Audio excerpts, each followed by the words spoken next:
ओम श्री गुरवे नमः। धर्मानुरागी श्रोता बंधुओं, आप सब लोगों का इस कार्यक्रम में हार्दिक स्वागत अभिनंदन है। आइए विज्ञान की चर्चा करें, उससे पहले गुरुवंदना करते हैं। ओम गुरुर्ब्रह्मा गुरुर्विष्णु गुरुरेव महेश्वर गुरुरेव परब्रह्म तस्मै श्री गुरवे नमः। अखंड मंडलाकारं व्याप्तं येन चराचरं तत्पदं दर्शितं येन तस्मै श्री गुरवे नमः। मातृवत लालयित्री पितृवत मार्गदर्शिका नमो अस्तु गुरुसत्तायै श्रद्धा प्रज्ञायुताचया। ओम श्री गुरवे नमः। आइए भगवान श्री कृष्ण का ध्यान करें। ओम वसुदेव सुतं देवं कंस चाणूरमर्दनम् देवकी परमानंदं कृष्णं वंदे जगद्गुरुम्। ओम श्री कृष्णाय नमः।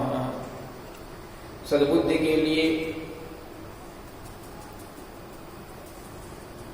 हम प्रकाश रूप परमात्मा से प्रार्थना करें कि हे विश्व के स्वामी, प्रकाश रूप परमात्मा हमारी बुद्धि को सन्मार्ग की ओर प्रेरित करें। छंद के रूप में हम ऐसे कहते हैं, ओम भूर्भुवः स्वः तत्सवितुर्वरेण्यं भर्गो देवस्य धीमहि धियो यो नः प्रचोदयात्। त्र्यंबकम जी से प्रार्थना करें कि हम सब लोग स्वस्थ रहें। ओम त्र्यंबकम यजामहे सुगंधिं पुष्टिवर्धनम् उर्वारुकमिव बंधनान् मृत्योर्मुक्षीयमामृतात्। बोलिए त्र्यंबकम भगवान की जय। श्रोता बंधुओं, पिछले दिन हम चर्चा कर रहे थे कि विभीषण को विभीषण को जब रावण ने अपने यहां से भगा दिया, यद्यपि विभीषण ने रावण को बार बार समझाया कि ये अवतारी चेतना है, ये धर्म और वेद की रक्षा के लिए यहां पर आए हुए हैं। अपने सहयोगियों को आनंद देने के लिए, सहयोगियों को आनंद देने के लिए और दुष्ट समूह को नष्ट करने के लिए इनका जन्म हुआ है।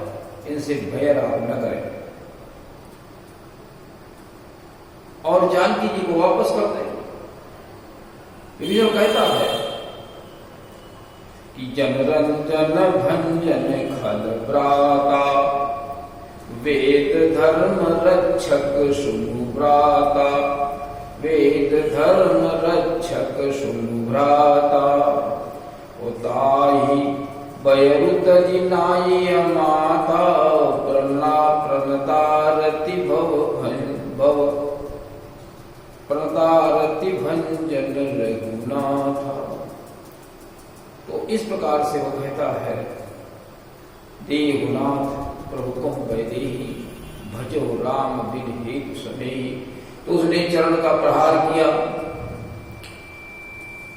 और कहा, तुम जाओ उन्हीं तपस्वियों के पास जाओ, उन्हीं को नीति सिखाओ जा करके।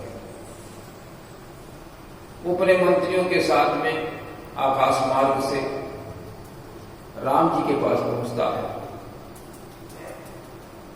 अंगद हनुमान जी उसको बाहर ही रोक देते हैं और भगवान राम के पास जाकर के बताते हैं कि रावण का विभीषण भाई आपसे मिलने आया है, बंदी बना ले, मार दे, जो बताओ सो करें। राम कहते ऐसा नहीं, मेरी शरण में आया है तो उसको सम्मान के साथ यहां लाया गया। राम क्या कहते हैं?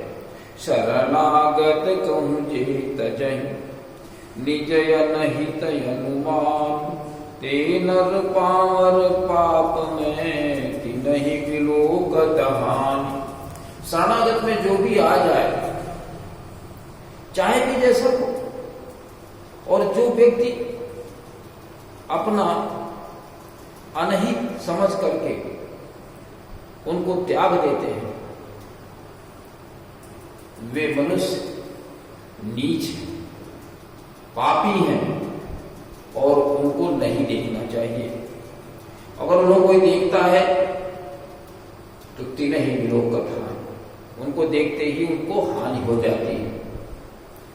दुष्ट को कभी नहीं देखना चाहिए। उससे मेरे साथ कहने का अर्थ ये है, जो इस प्रकार के व्यक्ति हैं जो दूसरे का अहित ही किया करते हैं, उनसे हमेशा दूर रहना चाहिए।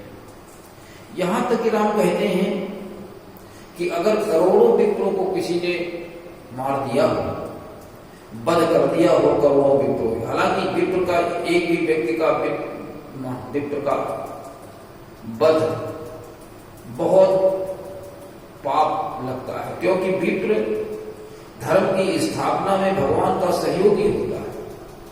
उसके अंदर 9 गुण होते हैं परम पुनीत, जिस कारण से सभी देवी देवता अवतार उसका नमन करते हैं। और ऐसे विप्र को अगर कोई मार देता है तो कितना पाप लगता है, धर्म की स्थापना में कितना वो विघ्न डाल रहा है।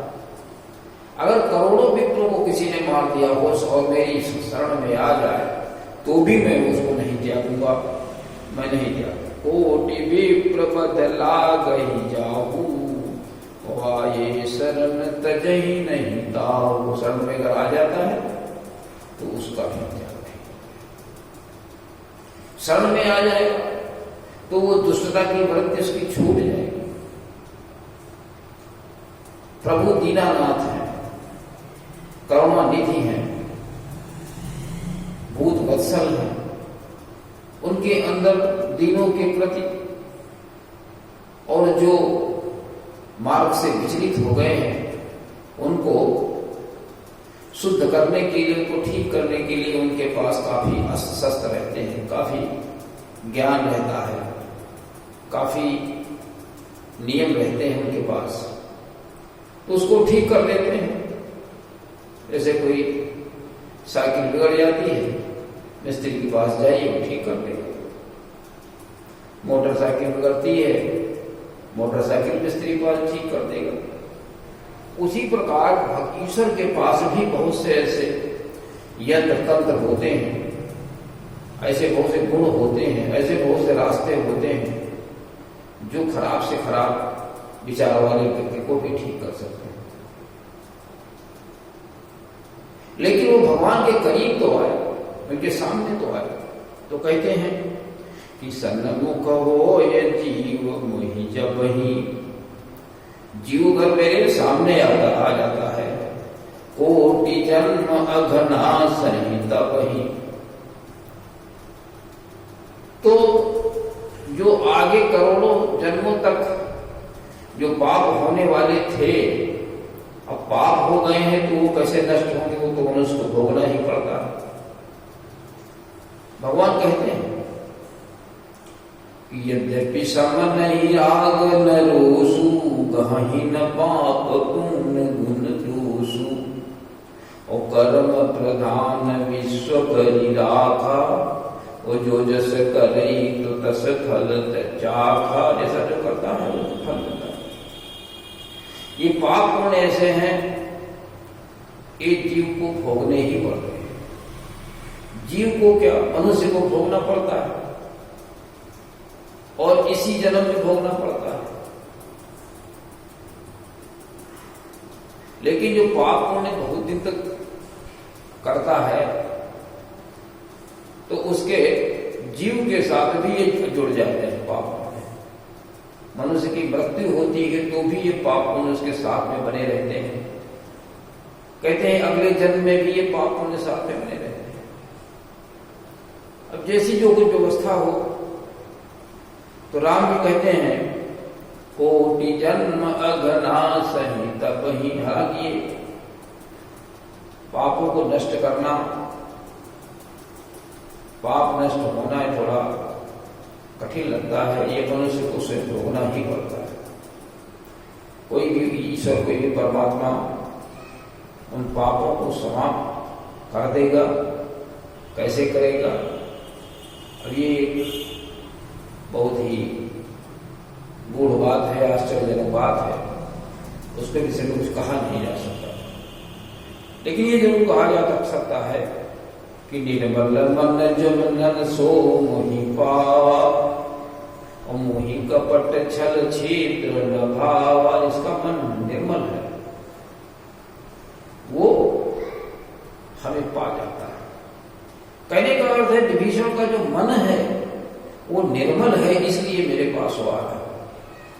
निर्मल मन जन सो मोहि पावा और मोहि कपट छल छिद्र न भावा। हमें कपट, छल और छिद्र, छिद्र का मतलब बुराइयां, कपट बुराइयां, छल बुराइयां, जो भी अभी नशीले पदार्थ खाते हैं ये छिद्र है। और इन छिद्रों से चाहे जितना हमारे घर में पैसा हो सब समाप्त हो जाता है। बीड़ी सिगरेट पीने वाले, तंबाकू खाने वाले, मसाला खाने वाले, कपूरी खाने वाले, ये सब छिद्र है। आलस छिद्र है, झूठ बोलना छिद्र है, चोरी करना छिद्र है, हिंसा करना छिद्र है, काम क्रोध लोभ बड़े छिद्र है। ये बहुत जल्दी ढा देते हैं पूरी व्यवस्था को। देखिए रावण को देखिए, काम के बस में हुआ, सब कुछ ढह गया। क्रोधी था हिरण्यकश्यप, साम्राज्य चला गया। लोभी था दुर्योधन, पूरा राजपाट सब चला गया। तो ये जितने ये बड़े बड़े छिद्र हैं, ये बड़ी बड़ी स्थितियों परिस्थितियों को बिगाड़ करके रख देते हैं। तो इसलिए हमें जो छिद्र होता है वो मुझे नहीं पा पाता है। विभीषण परम पवित्र है, इसको ले ऐसा आदेश किया। सभी लोग बहुत प्रसन्न हो गए। विभीषण आता है और वो दंडवत करता है। राम उसको उठाकर गले लगा लेते हैं, पकड़ पास में बिठा लेते हैं। विभीषण क्या कहता है? श्रवण सुजस सुनियायो ओ प्रभु भंजन भववीर, त्राहि त्राहि आरति हरन शरण सुखद रघुवीर। मैंने कानों से सुना है, आपके यश को कानों से सुना है, आपके गुणों को कानों से सुना है, इसीलिए मैं आया हूं। हे प्रभु, भव के भय को नाश करने वाले हैं। भव है मतलब इस जो सृष्टि में बुराइयों का अंबार है, आपके पास आने से वो सब समाप्त हो जाते हैं। भव भंजन भव भीर, वो त्राहि त्राहि, रक्षा करो मेरी रक्षा करो। आरति हरण, कष्टों को नष्ट करने वाले और शरणागत को आए हुए सुख देने वाले, हे प्रभु, हे रघुवीर, मेरी रक्षा कीजिए, रक्षा कीजिए। अब रक्षा की बात वो ये करता है। एक तो रावण द्वारा प्रताड़ित किया गया है, दूसरा वो राक्षस कुल का सदस्य है, तामसी करती है, और कभी वो ईश्वर का आराधन, ईश्वर का ध्यान साधना कुछ करता नहीं है, बिल्कुल गुल्लुओं की तरह से रहता है, मेरी रक्षा कर। राम कहते हैं परेशान मत होइए, आप बताइए कि आप वहां कैसे रहते हैं? इतने श्रेष्ठ विचार के आदमी, इतने श्रेष्ठ विचार के व्यक्ति, आप इन दुष्टों के बीच में कैसे रहते हैं? तो भगवान राम ने वहां पर एक बहुत सुंदर सी बात कही है कि भल बासन रख करता और दुष्ट संग जन देई विधाता। नरक में वास करना वरम श्रेष्ठ है, नरक में वास करना उससे श्रेष्ठ है। हे तात, नरक का वास बहुत श्रेष्ठ है दुष्ट जनों की संगत की अपेक्षा। दुष्ट संग जन देई विधा, दुष्ट का संग विधाता कभी न दे, नरक में वास भले करा दे, ऐसा कहने का उनका मतलब है। और कहते हैं सगुन उपासक परहित और निरत नीति दृढ़ ने, ते नर प्राण समान मम और जिनके द्विज पद प्रेम। कहते हैं कि सगुण उपासक, उपासक मतलब सगुण के गुणों को सुने, गुनगुनाए और उनके जीवन में उतारे, ये सगुण की उपासना होगी। सगुण उपासक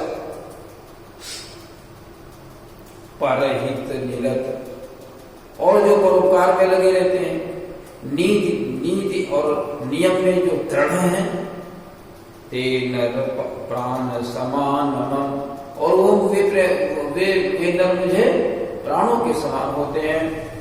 जिनके द्विज पद प्रेम, और जो ऐसे लोगों के प्रति प्रीति रखते हैं, जो वेदविद हैं, वेद के अनुसार चलते हैं, गायत्री और यज्ञ के उपासक हैं, इनके साथ में चलते हैं, वो हमें बिल्कुल प्राणों से जुड़ती हैं। सुन लंकेश सकल गुण तोरे, ताते तुम प्रिय ताते तुम प्रिय अतिशय मोरे, ताते तुम अतिशय प्रिय मोरे। हे लंकेश, लंकेश शब्द उन्होंने लगाया, उसके साथ में तुम्हारे अंदर बहुत से गुण हैं, इसलिए तुम हमें अतिशय प्रिय और उससे भी अधिक आप हमने बहुत प्रिय हैं, क्योंकि आपके अंदर बहुत सारे गुण आपके अंदर हैं। राम जी ने समुद्र का जल मंगाया और उसका तिलक कर दिया, यद्यपि उसकी इच्छा नहीं थी, लेकिन फिर भी उन्होंने तिलक कर दिया। कहा कि मेरा यही अमोघ दर्श है, मेरा दर्शन यही है कि मेरी जो शरण में आता है, श्रेष्ठ व्यक्ति है, उसका हम हर प्रकार से उसकी मदद करते हैं। लिखा यद्यपि सखा तव इच्छा नाही, मोर दर्शो अमोघ जग माही। अस्कहि राम तिलक तेहि सारा, सुमन वृष्टि नभ भई अपारा। और सुमन फूलों की वर्षा होने लगी, अपार वर्षा होने लगी, जैसे ही भगवान राम ने उसका तिलक किया। भगवान कहते हैं जो भी शरण में श्रेष्ठ व्यक्ति आता है, जो ज्ञानवान गुणवान है, उसकी मैं पूरी मदद करता हूँ। जैसे भगवान श्री कृष्ण जी कहते हैं, अनन्या चिंतयन्तो मां ये जना परिवास्ते तेषां नित्याभियुक्तानां योगक्षेमः। इस प्रकार से उन्होंने उसका तिलक कर दिया। अब राम उससे पूछते हैं कि लंकेश हम पार कैसे जाएं, उस पार कैसे जाएं?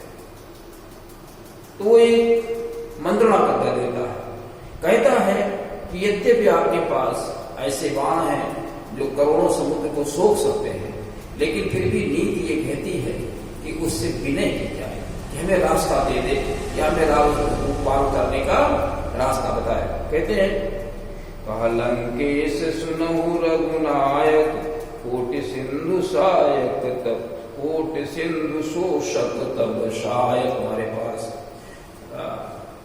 करोड़ों समुद्र को सोखने के लिए एक ही बाण में ताकत है।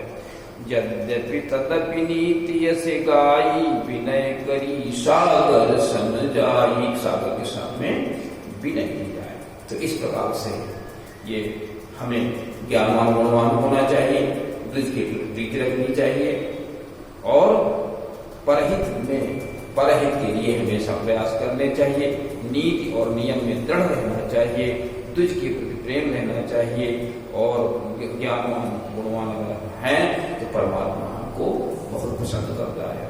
इसी के साथ में आज के कार्यक्रम का समापन करते हैं। ओम शांति।